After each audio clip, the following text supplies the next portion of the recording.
Bonjour, aujourd'hui nous allons voir comment planifier son premier carré potager.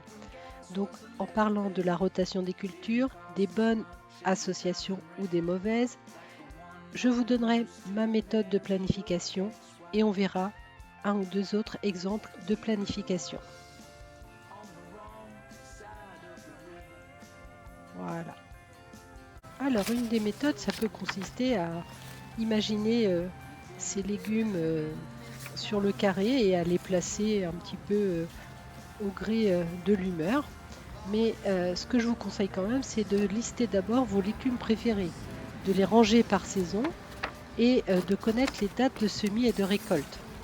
Ce qui sera important aussi à faire, ce sera de vérifier les copains et les pas copains et rajouter à la liste les fleurs qui sont copines, parce que ce sera relativement important.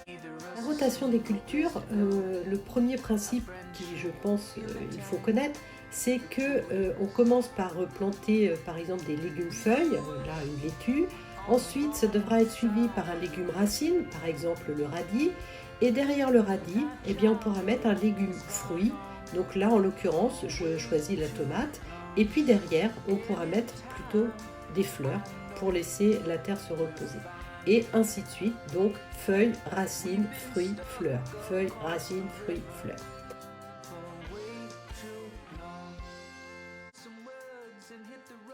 Alors là, je vais vous montrer un autre exemple de planification. Donc ça, c'est sur le mois de mars, c'est ce que j'avais planifié l'année dernière.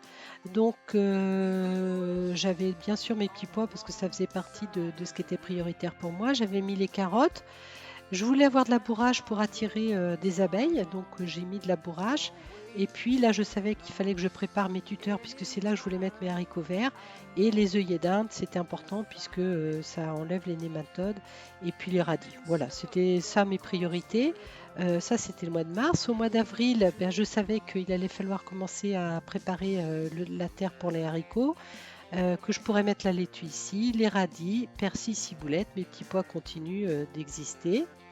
Donc ça, c'était le mois d'avril. Le mois de mai, la courgette commençait à prendre sa place. Alors au début, ça prend pas beaucoup de place, mais on sait que la courgette, ça va occuper 4 carrés. Donc là, j'avais mes courgettes. Et puis là, il y avait des laitues qui étaient arrivées. Là, il y avait des radis qui étaient donc là sur mai et juin. Et je savais que en juin, après, j'allais remplacer les radis par les tomates.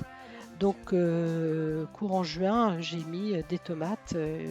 Ici, en fait, j'avais mis 3 pieds sur un tipi. Donc voilà. Et puis bon, ben, cette répartition n'a pas trop changé au fil du temps, hein. On voit que c'est resté assez stable.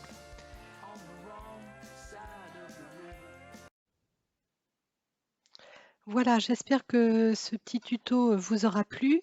Je tiens à remercier plusieurs youtubeurs qui m'ont accompagné tout au long de l'année 2019 pour réussir mon premier carré potager. Donc je pense à Jaco et Lily, je pense au potager d'Olivier, je pense à Damien. Voilà, j'en oublie peut-être, mais ça m'a beaucoup aidé et aujourd'hui je suis capable d'envisager de mener plusieurs carrés simultanément. Donc je vous ferai une prochaine vidéo sur ce qui se présentera et qui me semblera intéressant. Le rythme que je pense adopter, c'est minimum une vidéo par mois et plus si j'ai le temps parce que je me rends compte que ça prend quand même pas mal de temps.